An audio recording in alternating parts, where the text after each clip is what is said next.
ஒரு விளாகு நம்ம பைக்லேயே மறுபடியும் நம்மளுடைய ஒரு லாங் ட்ரிப்பு. நம்ம பெரம்பலூருக்கு இந்தாண்ட 12 கிலோமீட்டரில் இருந்து நம்ம ஒர்க் ஷாப்பில் இருந்து திண்டுக்கல்லுக்கு ஒரு அடுப்பு எடுத்துகிட்டு போகிறோம். அதில் போகும்போது வழியில் திருச்சியில் 3 வீட்டு அடுப்பும் மணப்பாறைக்கு ஒரு வீட்டு அடுப்பும் 4 அடுப்பு டெலிவரி பண்ணிவிட்டு திண்டுக்கல்லில் போய் பெரிய அடுப்பை டெலிவரி பண்ணிவிட்டு ரிட்டன் வர போகிறோம். மணி இப்போ 4:45. வானமெல்லாம் பயங்கரமாக அடைச்சிக்கிட்டு தான் இருக்குது. ஆனாலும் வாழ்க்கையில் நம்ம ஜெயிச்சாகணும். இன்னும் 4 மாதத்தில் இந்த கம்பெனியை இந்த ஒர்க் ஷாப்பை நான் கம்பெனியாக மாற்றியே ஆகணும். நம்ம மக்களுக்கு தேவையான அளவுக்கு போதுங்கிற அளவுக்கு நான் விறகடுப்பை மாடலாக செஞ்சு கொடுக்கணும். இதுதான் என்னோடய கான்செப்டு. அதுக்காக நான் இரவும் பகலும் உழைக்க தயாராக இருந்து கடுமையாக உழைச்சிக்கிட்டு இருக்கிறேன். என்னுடைய கண்களை பார்த்திங்கன்னா தெரியும். என்ன சொல்கிறதுன்னு எனக்கு தெரியலை. இருந்தாலும் உங்களுடைய ஆதரவை எனக்கு தருவீங்கன்னு நம்புகிறேன்.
எல்லா புகழும் இறைவனுக்கு.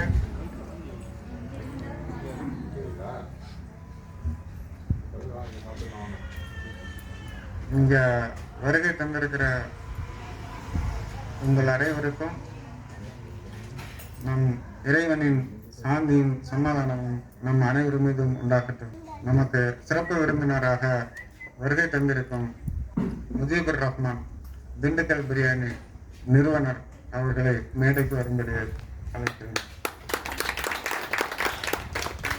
திண்டுக்கல்ல இருந்து நமக்காகவே வந்திருக்கிறாங்க. அவங்களை சிறப்பு அழைப்பாளராக ஏற்பாடு பண்ணியிருக்கிறோம். ஆக்சுவலாக இன்னைக்கு எல்லாரும் நம்ம ஒன்றா கூடி இருக்கிறதுக்கு ஒரு நோக்கம் என்னன்னா, நம்ம எல்லாரும் ஒரு கலந்துரையாடல் நடத்தலாம் அப்படிங்கிறது என்னுடைய ஒரு ஆசை, நீண்ட நாள் கனவும் கூட. எனக்கு மேடையிலலாம் அதிகமாக பேசி பழக்கம் இல்லை, சாதாரணமாக நான் பேசுவேன். அதனால் எதுவும் தவறாக நினச்சிக்க வேண்டாம். நீங்கள் பேச மாட்டீங்கன்னு சொன்னீங்கன்னா யாரும் நம்ப மாட்டாங்க. இன்ஷா அல்லாஹ். அளவற்ற அருளாளனும் நிகரற்ற அன்புடனுமாகிய எல்லாம் வல்ல இறைவனின் திருப்பெயரால் ஆரம்பம் செய்கின்றேன். அத்தியாயம் 90. முஹம்மதே, இந்நகரில் மக்காவில் நீர் வசிக்கும் நிலையில் இந்த நகரத்தின் மீது சத்தியம் செய்கிறேன். பெற்றவன் மீதும் அவன் பெற்றெடுத்ததன் மீதும் சத்தியமாக,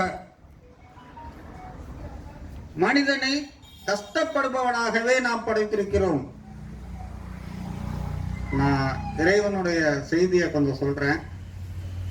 இது நம்ம எல்லாருக்கும் பொதுவானது, மதங்களை கடந்து. அதனால கொஞ்சம் கேட்டுக்குங்க. அடுத்து தொடர்றேன். இது இறைவனுடைய செய்தி தன்னுடைய தூதருக்கு, இறை தூதருக்கு இறுதி வேதமாம் திருமறையிலிருந்து தமிழ்லையே நான் சொல்கிறேன். எல்லாரும் நம்ம ஒரு தாய் மக்கள், ஆதமின் மக்கள். தன் மீது யாரும் சக்தி பெற மாட்டார்கள் என்று அவன் எண்ணுகிறானா? மனுஷன் ஆட்டமா ஆடுறான், பெரிய இருமாப்போட இருக்கான். அவனுக்காக சொல்லப்பட்ட இறைவனுடைய வார்த்தை. ஏராளமான செல்வத்தை கொடுத்து அழித்து விட்டேன் என கூறுகிறான். இன்னைக்கு மனுஷன்லாம் பேசுறது உண்டு. எப்படி பேசுறாங்க? அப்பா, நான் அழிக்காத காசா, நான் பார்க்காத காசா? அதை தான் இறைவன் சொல்லி காட்டுறான். அவனை யாரும் பார்க்கவில்லை என்று எண்ணுகிறானா? இறைவன் கேட்கிறான். அவனுக்கு 2 கண்களையும் நாவையும் 2 உதடுகளையும் நாம் அமைக்கவில்லையா? நன்மை தீமை என 2 வழிகளை அவனுக்கு நாம் காட்டவில்லையா? இது நம்ம ஈமானியத்தில் ஒரு பகுதி. அதை தான் நம்ம அமானிதம்னு சொல்லுவோம். உண்மையை சொன்னோம்னா நன்மைக்கும் தீமைக்கும் நாம தான் பொறுப்புதாரி. அதை இறைவன் நம்ம கையில் கொடுத்துட்டான். நம்ம நன்மையின் பக்கம் நாடினோம்னா நன்மை நம்மளை நோக்கி வரும், தீமையின் பக்கம் நாடினோம்னா தீமை நம்மளை அடையும். அவன் கணவாயை கடக்கவில்லை, இறைவன் சொல்லிட்டான். கணவாய் என்பது என்ன என்பது உமக்கு எப்படி தெரியும்? தூதரை பார்த்து இறைவன் கேட்கிறான். அடிமையை விடுதலை செய்தல் அல்லது நெருங்கிய உறவுடைய அனாதைக்கும் அல்லது வறுமையில் உழலும் ஏழைக்கும் பட்டினி காலத்தில் உணவளித்தல். பின்னர் நம்பிக்கை கொண்டு பொறுமையை போதித்து இரக்கத்தையும் போதித்தோரில் இணைதல். நன்மை ஏவி தீமையை தடுக்கக்கூடிய கூட்டத்தாரில் நம்மளும் ஒருத்தராக இருப்போங்கிறது இறைவனுடைய கட்டளை. யார் நமது வசனங்களை மறுக்கின்றார்களோ அவர்களே இடப்புறத்தார். இறைவன் என்ன சொல்றான்னா, நாளைக்கு மறுமையில் எழுப்பப்படும் போது இடப்புறத்தார் வலப்புறத்தார்னு பிரிக்கிறான். அதாவது நல்லவங்களெல்லாம் ஒரு பக்கமும் கெட்டவங்களெல்லாம் ஒரு பக்கமும், அதை சொல்லி காட்டுறான். அவர்கள் மீது மூட்டப்பட்ட நெருப்பு இருக்கும். இது தவறு செய்தவர்களுக்கு மறுமையில் இறைவன் தண்டிக்கக்கூடிய நரகத்தை அவன் நினைவுபடுத்துகிறான். இதோட இறைவசனம் நிறைவு பெறுகிறது. அடுத்து நம்மளுடைய பேச்சு தொடங்கலாம். எனக்கு பாரதியார் கவிதைன்னா ரொம்ப பிடிக்கும். அதில் சில வரிகள்: தேடி சோறு நிதன் தின்று பல தின்னந்திரு கதைகள் பேசி மனம் வாடி துன்பமிக உழன்று பிறர் வாட பல செயல்கள் செய்து நிறை கூடி கிளப்பருவ மீது கொடும் கூற்றுக்கிறே என பின்பாயும் பல வேடிக்கை மனிதர்களைப் போல நான் வீழ்வேன் என்று நினைத்தாயோ. இது பக்காவான ஒரு தன்னம்பிக்கையை பேசுது. ஆனா நாம் ஒரு இறை நம்பிக்கையாளங்கிறத மறந்துடக்கூடாது. இறைவன் நாடினால் என்ற ஒற்றை வார்த்தையில் அந்த தன்னம்பிக்கை அடக்கமாகி விடுகிறது. இது இறைவனுடைய வார்த்தைக்கு முன்னாடி நம்ம எல்லாரும் சாதாரணம்.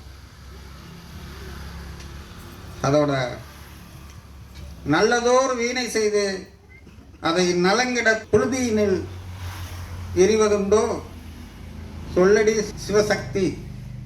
என்னை சுடர்மிகும் அறிவுடன் படைத்து விட்டாய், வல்லமை தாராயோ இந்த மாநிலம் பயனுற வாழ்வதற்கு. சிலருக்கு அறிவு அபரிமிதமாக இருக்கும், ஆனால் பயன்படுத்த தெரியாது.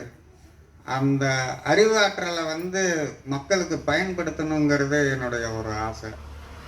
அதனால தான் இந்த நிறுவனத்தை என்னுடைய கடைசி காலத்தில் நான் ரொம்ப நேசிக்கக்கூடிய ஒரு இடத்துல இருக்கிறேன். என்னுடைய பயனாளர்களாகவும் நீங்கள் வந்திருக்கிறீங்க, உறவினர்களாகவும் நீங்கள் வந்திருக்கீங்க, நண்பர்களாகவும் நீங்கள் வந்திருக்கிறீங்க. உங்கள் அனைவரையும் வருக வருக என வரவேற்று இப்போ தான் என்னுடைய பேச்சையை தொடங்குறேன். ஆக்சுவலாக எனக்கு கொஞ்சம் தான் ப்ரிப்பேர் ஆகிருந்தேன், எனக்கு ரொம்பலாம் நான் ப்ரிப்பேர் ஆகல.